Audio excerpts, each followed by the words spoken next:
is in missing parts.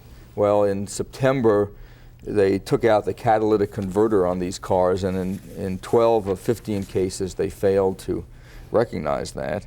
Then earlier in this month, they failed 5 of 10 covert inspections. Then on Monday, some guy car lot by mistake took the wrong car to enviro test. They took a car that hadn't been fixed, smoking like a chimney, and passed. The state wants to talk tough about it, but there really isn't much they'll do because there's such a huge investment. There's a huge investment. There's a question of if you put them out of business, do you owe EnviroTest anything for its real property? What about the 600 employees who work there? If the state takes it over, those employees are probably going to have to be under the state personnel system at significant salary increases. So expect much change? Well, I wouldn't expect a whole lot of change right now. Environmental reporter Berny Morson of the Rocky Mountain News. Let's go out east. For decades now, we've seen those great, huge golf balls. What's happening out there? We turn to Dina Bunn. Buckley, what's there? It's a good question, what's there. We know a little bit. I don't think, I hope maybe, we'll probably never know completely everything. We know that the Air Force is on Buckley. Buckley belongs to the Guard, but the Air Force is the largest tenant, and they have their own separate compound and their own separate barbed wire fence. And they have the Second Space Warning Squadron, which we know, and they've been very forthcoming in telling us that they do early warning satellite monitoring, like watching for missiles that are launched or nuclear launches or bombs being moved around, which a very important thing, I think we would all agree. Information collected by satellites up in the sky that's beamed down to Buckley. Right, exactly. And there's also another unit there, the Aerospace Data Facility, which is even more secretive than the early warning squadrons and less forthcoming about what they do. And I think they are more the focus of some of the protest groups that have been out there recently, wanting to know, what are you doing? And if you can't tell us what you're doing, at least tell us how much you're spending. And do you really need to spend this much now that the Cold War is over, the Soviet Union no longer exists? The questions are asked, the answers are not forthcoming. No, the answers are not forthcoming, and they are very difficult to get. In doing this story, I had to write my questions, send them to a public affairs spokesperson who would send them to various people who sent them to Washington, who sent them back. It was a long, long process, and then I would get a written response with very little, sorry, we can't tell you that, sorry, we can't go further into that, sorry, that is classified, sorry, that is sensitive, so forth and so on. A couple thousand Air Force employees now at Buckley. We're talking about an organization that is planning expansion. Yeah, they are. The Second Space Warning Squadron is getting some new satellites, space-based infrared satellites, more early warning system, newer satellites, more sophisticated. One source, John Pike at the Federation of American Scientists, calls them the brighter, shiny, newer models. The personnel who will keep track of all of this aren't all hired as yet, and when they arrive, they may be housed at Fitzsimmons. Maybe, although the Air Force is now thinking about getting some private developers, getting some private land, getting some housing built elsewhere, not on Fitzsimmons, somewhere in Aurora, and maybe they'll let go of the Fitzsimmons housing, because apparently the workers may be temporary. Once the new system is up and running, they may be transferred elsewhere.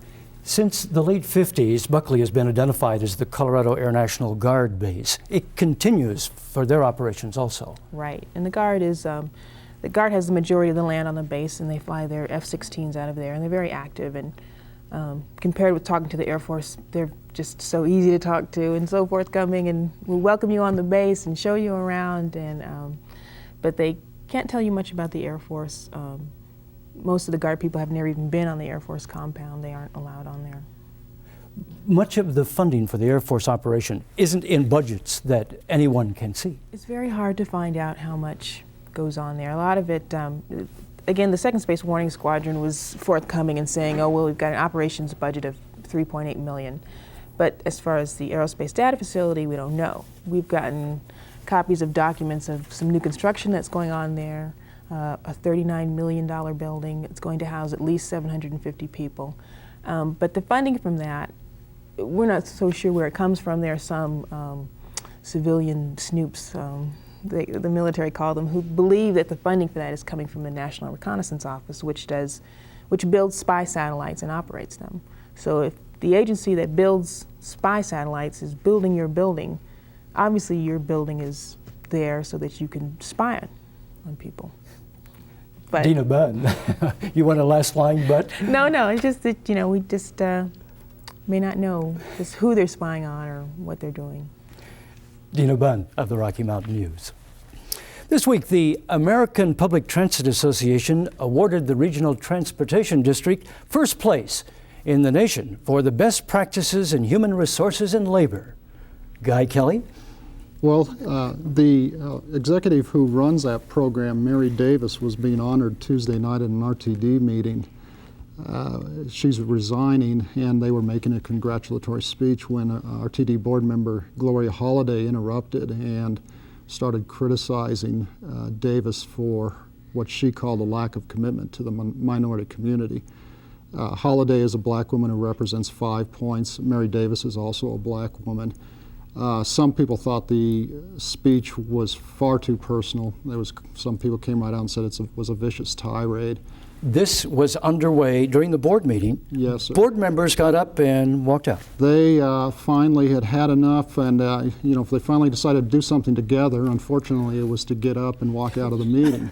And that brought things to a screeching, angry, abrupt halt. And Gloria Holliday and board chairman Ben Klein were left sitting at the table alone, and that was the end of the meeting. It's raised a lot of issues about the race in our society generally, but how the Regional Transportation District serves the community and employs minorities. The following ensuing days, the board chairman said, well, maybe I should have cut her off. Now, in this morning's paper, you wrote a story that Gloria Holliday said, hey, look, I'm not getting fair shake here. A couple of people tried to raise what they call a point of order during the meeting, saying this isn't appropriate, let's cut this off. And Klein wouldn't, and Ms. Holliday continued on with her speech, and finally they said, we've had enough, and left. Holliday has since said, there's been plenty of nasty exchanges on this board, and no one got up and left during those. I've sat here and I've been called this and that, and I've laughed it off, and these people shouldn't have treated me that way. I was just standing up for what I believe in. Wednesday, a few of the board members got together and said, well, maybe these two shouldn't stay in as secretary and chairman. They can be recalled from those positions. 10 people on the 15-member board would have to vote to do so. Their terms are up in January, so whether they'll really want to force that issue, I don't know. They might, but that would be pretty traumatic. And there's also the question of who would they replace them with. This isn't a board that has a lot of agreement about who should be running things, so that could be another problem. So they might just let them stay there till January. This is a bump for an organization that, as you note, can't agree on much of anything. They've had a lot of disagreements over what kind of services they should provide, who should run the agency, how much people should be paid, whether they should ask for more tax money or try to get out from under the Amendment 1, the Taxpayers' Bill of Rights, which they'll ask voters to do in November. So yeah, there's been a lot of problems, and some of them wish they could just get back to running the bus company. This next year, they anticipate they'll cut the budget by $4.5 million. The new director, who just arrived last month, has decided he wants to have 2 more management people. Yeah, that latest chapter started a couple months ago when Cal Marcella took over, found out that just before he took office, dozens of people had gotten some fairly hefty raises. He revoked them. That caused a bit of a stir, as you can imagine, among employees. Well, a couple of weeks ago, he decided he needed 2 top assistants to help him run the organization because has 9 people reporting to him, and he says he's being stuck in the office, and he wants to get out, and he set an aggressive agenda for changing RTD and implementing new strategies and services. And he says he needs people in the office to run that for him while he gets out and runs the transportation district. And how would he change the organization? He would have one person handling the administrative side of the business for him and another handling the operations. And they would report to him he would have 2 people reporting to him then instead of the 9 he now says are. And each one, the salary range for those people would be from approximately $56,000 to $82,000. And how would he like to change the people moving business? The agency is looking seriously at going to smaller buses to run some routes. They want to personalize the service, make it more comfortable and convenient for people. And of course, the light rail issue is still hanging over all of this, whether they'll be able to use that mass transit system. The issue of expanding. Their little trial system has first-year marks are pretty high. Yeah, the anniversary was in October. It's carried about 14,000 people a day, but about 8,000 of those are forced off buses at I-25 and Broadway and onto light rail to finish their trip downtown, which some people sort of say skew the figures. Nonetheless, the cars are used a lot. They're popular. They've been safe, except for the 41 cars that they've run into, the automobile type cars. Yeah.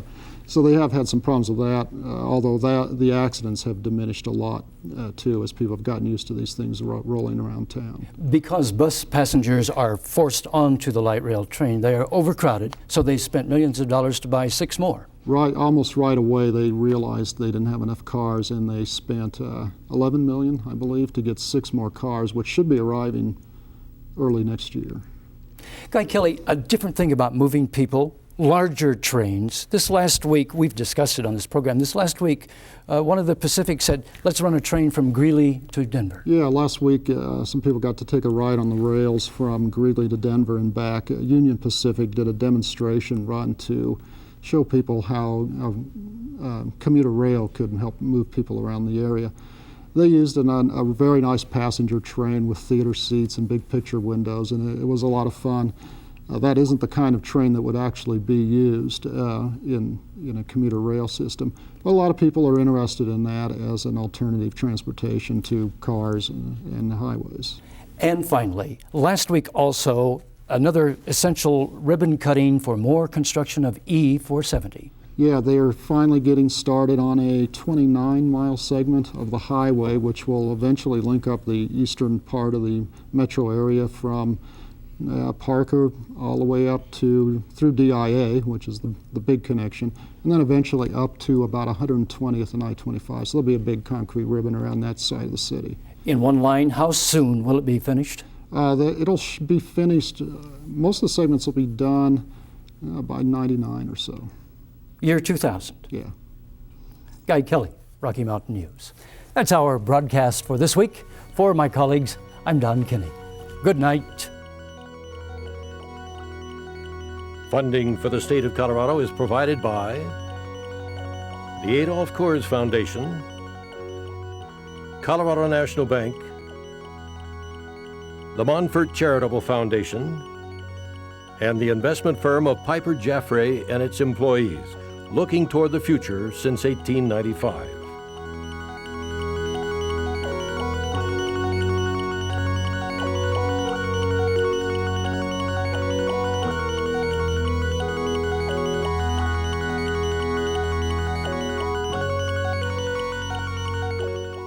The State of Colorado, now in its 17th year, is produced in cooperation with Rocky Mountain